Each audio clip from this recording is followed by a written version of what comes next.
So here at Easter Seals in the D.C. area, D.C., Maryland, and Virginia, we serve clients from 6 weeks old to 101 years old. We have early intervention, we have employment, we have respite, we have medical adult day.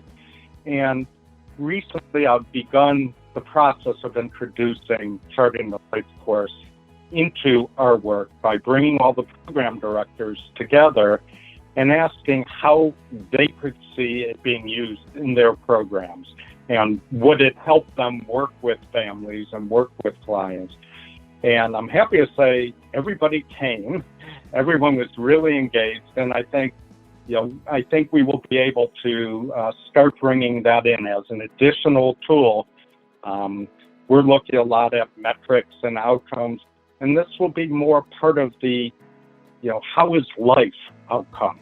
Is life better because you came to Easter Seals? And we think using the Charting the Life course will help people frame that question.